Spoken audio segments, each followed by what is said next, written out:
Hello everyone and welcome to Lost in the Reel. Today I'm going to be covering AMC's first foray into animation, the sci-fi series Pantheon.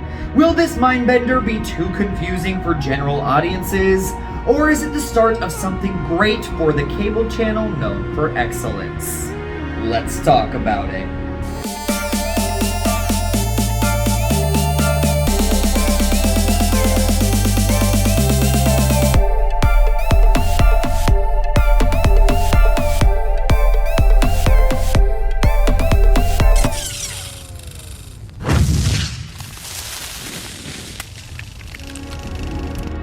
Pantheon is created by Craig Silverstein, based on the short stories by Ken Liu. It stars Katie Chang, Paul Dano, Rosemary DeWitt, Aaron Eckhart, Anika Noni Rose, Maud Apatow, Taylor Schilling, Daniel Day Kim, Ron Livingston, and William Hurt. A young woman begins receiving messages from an unknown number that claims to be her deceased father. Trying to uncover the truth, she stumbles upon a larger conspiracy involving the singularity. AMC's Pantheon is the channel's first foray into animation, and also the first primetime drama series ever created in this medium.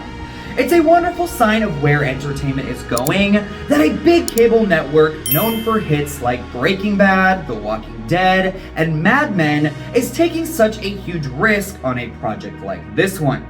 Not only is this a mature animated show, but it is made strictly for adults who like their science fiction to be intellectually stimulating and complex. The biggest question of all then is, will general audiences actually tune in for such a show? Only time will be able to reveal that, but what I can say is that I truly hope they do, because Pantheon is an exhilarating show that gets better with each passing episode. Pantheon has multiple storylines coinciding at once, centering around three main characters. One is about Maddie, a young girl who has just lost her father and begins to get messages on her laptop that she starts to suspect are from him. The second is a hacker named Caspian, whose parents are not who they say they are. And finally, there is Chanda, an Indian tech genius who is kidnapped and exploited for his knowledge. To say anything more would be a disservice to you, as Pantheon's many twists and turns are best served as a surprise. The animation here is done by Titmouse Studios, who are responsible for a plethora of recent shows, like Amazon's The Legend of Vox Machina and The Boys Diabolical, all the way to Netflix's Big Mouth and The Midnight Gospel. Unfortunately, and I do say this being a huge fan of the studio, the animation is the least impressive thing about Pantheon. Although it is at least serviceable, and it actually seems to get better and more detailed as the episodes advance. But what the show lacks in that department, it makes up for in its extremely ambitious storytelling and first-rate voice acting. I have to admit that I wasn't completely sold by the first two episodes, which worries me for this series' success. The showrunners have so many characters and concepts that they have to set up that I wasn't exactly sure where Pantheon was going, or even why it was animated in the first place. It seemed like the story could have easily been told in live action, and no one would have known the difference.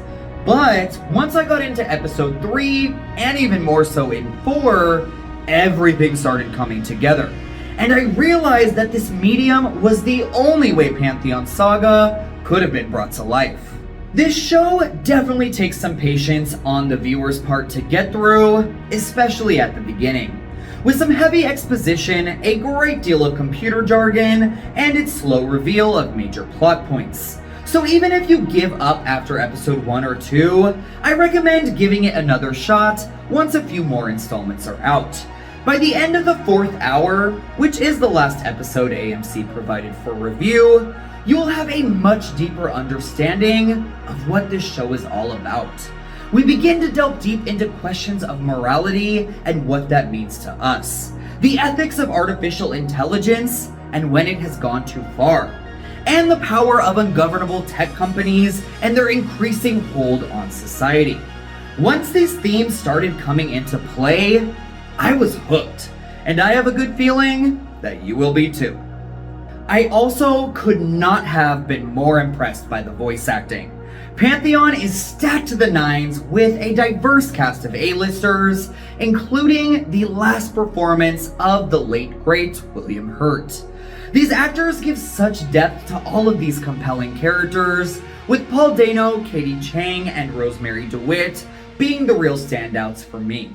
I'm not sure how AMC was able to assemble such an incredible cast, but I can definitely see all of these talents just wanting to be a part of such a groundbreaking project like this. Few new original shows so far this year have gotten me this excited from pure potential alone. The only other one that comes to mind is Apple TV Plus's Severance. Although Pantheon is still finding its footing, and admittedly, it could all fall apart in its last half, there is so much here that has me itching for more. This is a series that pushes the boundaries of what television is capable of, and how such cerebral and thought-provoking stories can be told. So I will be giving Pantheon 4 microchips out of 5. Though it certainly requires a great deal of patience on the audience's part to get past all of the exposition and concept building, it proves to be worth it. Pantheon is a fiercely innovative, mind-bending experience that has all of the ingredients to be a cult classic TV show. Thank you so much for watching Lost in the Reel. What are your thoughts on Pantheon? Were you hooked from the start, or did it take you some time as well? And what are some of your favorite animated shows made just for adults? Sound off in the comment section down below. And until next time, my friends, take care.